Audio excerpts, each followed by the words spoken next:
What's up, everybody? Welcome to Sleep Atomic, and sorry for maybe if there's like a crash. There's a thunderstorm, a heavy thunderstorm happening, so it would happen right now. But we're reviewing She Hulk Episode 7, The Retreat. I mean, I guess it's kind of an ambiance for how startling slash scary this general concept of an episode could be. Not in any kind of descriptive grouping. We first joined Jen, and it's kind of like a time lapse, a visual montage, I want to say. First, she's getting ready, and then she's just kind of like lounging, getting her day started in her apartment. It does that cool camera trick where there's like multiples of her in different spots.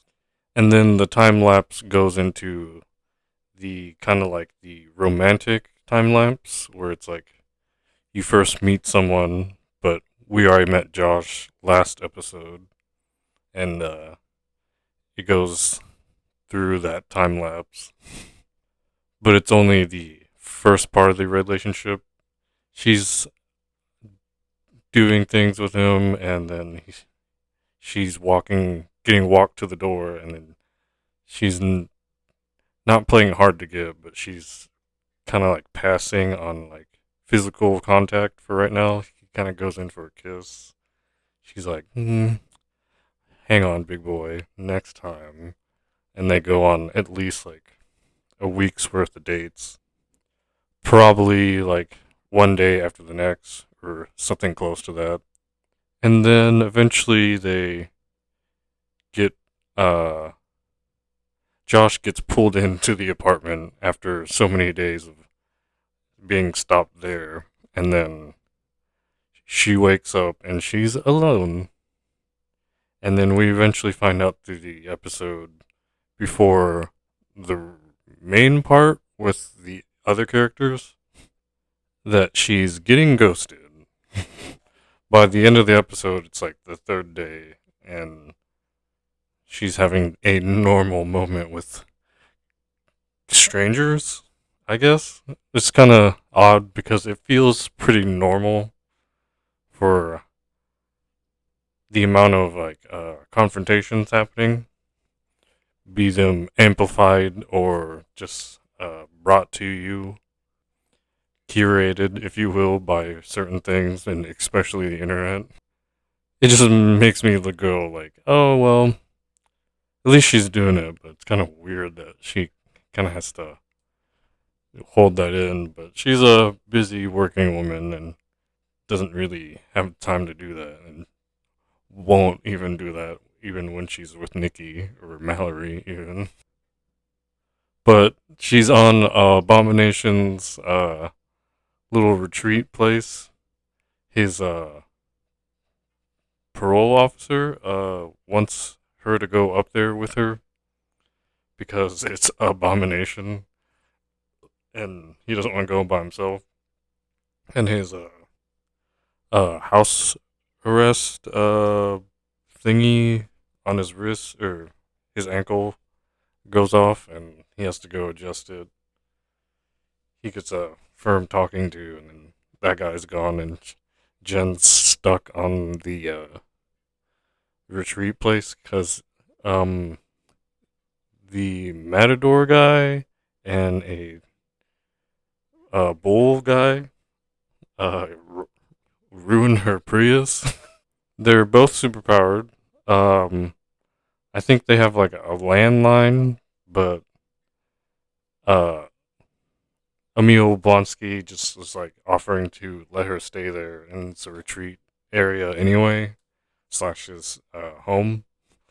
But eventually she kind of settles, and okay, she's spending the day here, but then she like doesn't have a signal, so she's walking around the whole time. And then she runs into the group session group therapy thing, kind of like while she's looking for signal and it's the only place she gets signal, she happens to walk into the room on. We learn the superpowered El Aguilar is the matador, and Manbull is the bull person.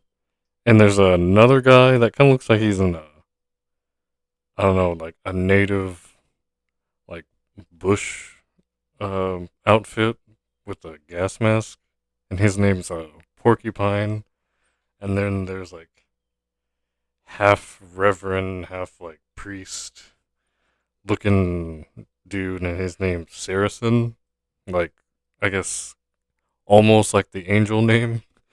And Emil says straight up, he's like, he thinks he's a vampire, but he never has to like defend it. He's just gonna like, okay, whatever, just keep going around the circle and doing the introduction. Also, eventually, Wrecker walks in. I don't. That's not specifically his name, but the one guy with the crowbar from the construction, superpowered construction crew, walks in the room, and Jen's not happy.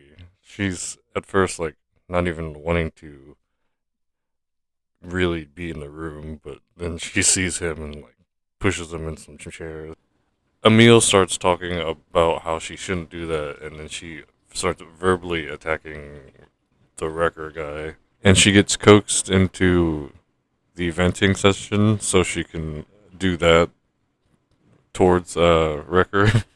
And you learn a lot about a few of the characters in there. El Aguilar has bioelectricity he uses with his little saber. And then I guess Manbull's like strong. And I guess Porcupine's like gear oriented, but he doesn't want to take his suit off. Like I don't I don't think it's ironic at all.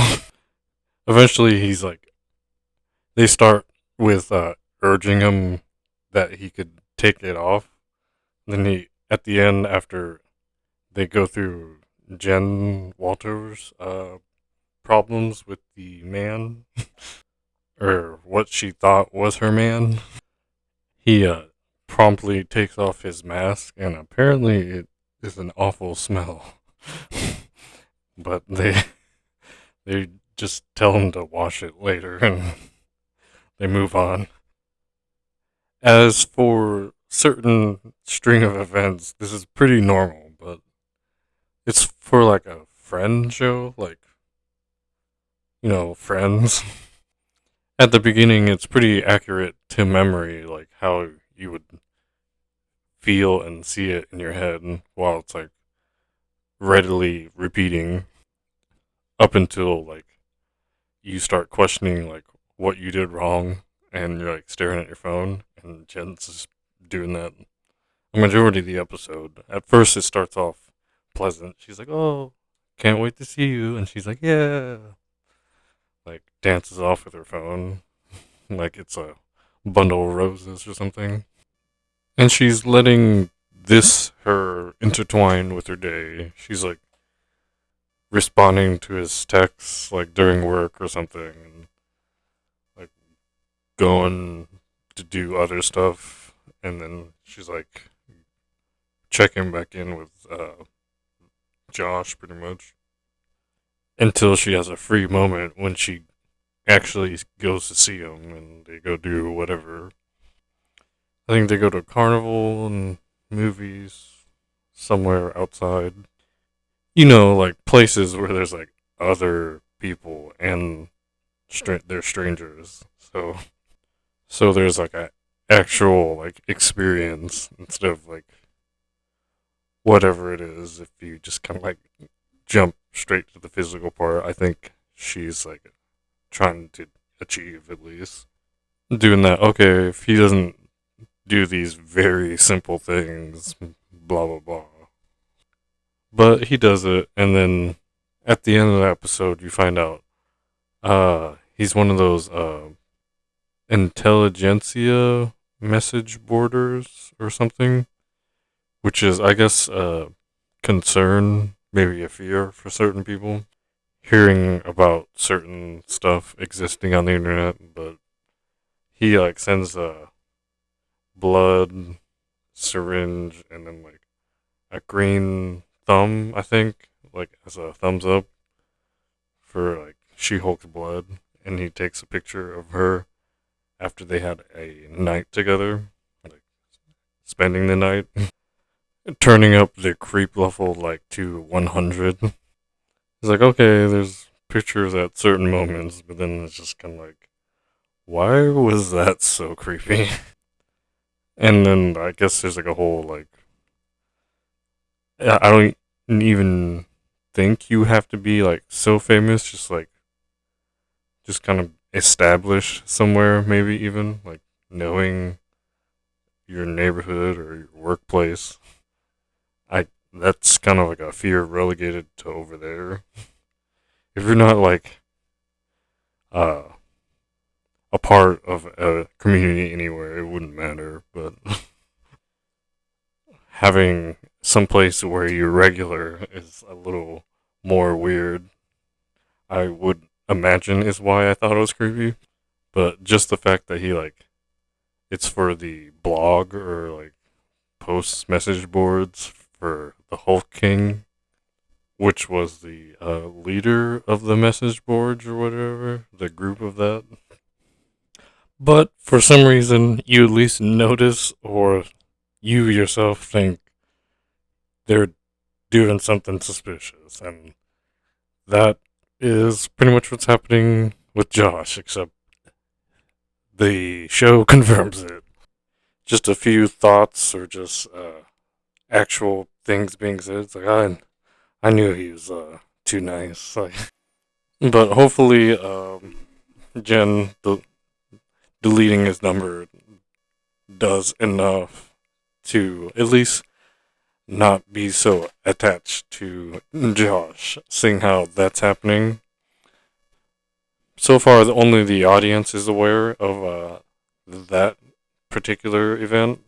And for Jen herself and She Hulk, she has to come to terms that she has this like almost divine intervention at any given point. She could just go like, "Oh, people like She Hulk," and switch over, but they want she wants them to like Jen only pretty much. She describes other people around her as like, "Oh, this person's athletic and beautiful. She's successful," and she almost says she is like more an outcast, but she doesn't really like say it. You could probably insinuate like whatever you felt like you were in high school. It's a pretty good like confession.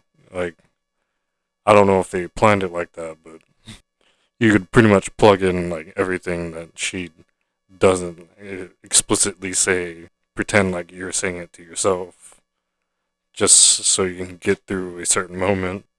Sometimes you have the memory of someone else saying it, but you can look at only part of it, and it can come across as like something you thought because it's you in your head remembering it, and it stands out more than this other part, even if it was like one word or if it was like someone else's voice. It's still in like that olfactory toolbox of like you dwelling on this moment and you keep thinking of this really embarrassing or like cringy like moment like over and over. It's like on the other side of this little slider. Some would call it an integer bar, but this is for a social action. It's like this same thing, but negative on one side and good on the other side. And you went good on this time. You just slightly change this memory to where it can apply to you, but doesn't have to. But you like chuck it at certain things. Just be like, okay, I already went through that, so I'm fine. for now, at least for its span of time. This is a very good inward one that's super safe to approach, but it's pretty nice. It looks like it's kind of touches on that. This is what would happen if some people knew you had superpowers and would do this. It's like, and she's a lawyer, so the parole officer like kind of like asked her for a favor. Not so much like Daredevil, where he like does a full legal thing, but she still does get paid. She doesn't get paid in oranges or something like that from Mrs. Yao. It's just like a hypothetical day in the life kind of a deal. However you look at it, some people might just group it up as like girl stuff because romance and relationships. There's that part with superheroics, and just the fact that there's like super powered people like around her, kind of like added up onto that, just so you'd see them like doing something normal instead of like breaking something, and then seeing them like argue and capitulate about like certain things, like so you can see it totally get grounded and just kind of be like not appreciate all the positives of their life, even though they have superpowers. It's a little more intricate than just them like forgetting that they can like freeze someone or something. Like I think El Aguilar just thinks people are annoying, so he can't deal with it, and he's like at this retreat with Emil Blonsky, the Abomination guy. It's kind of like a lot, really, for it to start way over here, like of you not having something, and then kind of like at the end of the episode, just have the same gripe as this superpowered person as a normal person. But this is a safe space to where you can like jump to conclusions like that. Just even with the fantastical nature of superheroes. Kind of falls in with like more group therapy stuff, but right now it's about where we're going. With everything that happened, it kind of doesn't seem like it, but we can at least start with the next episode's title, and that's Ribbit and Rip It. I'm not sure about who it is, but this guy was on the trailer. The frog stuff and the jumping. He kind of seems like a very niche character, but I guess he would be more just everyday, like along the side, like these characters in this episode. Aside from Jen or She-Hulk with the I Saved the World color now, and the name going along with it, just because whatever happened in the movies and everyone that saw things from the Hulk, it's almost better that she gets grounded. She has a firm plant and a very sturdy root of everyday things. But that will be all. This was Sleep Atomic, and I'm Alistair. If no one's told you yet, you look good. And it really shows.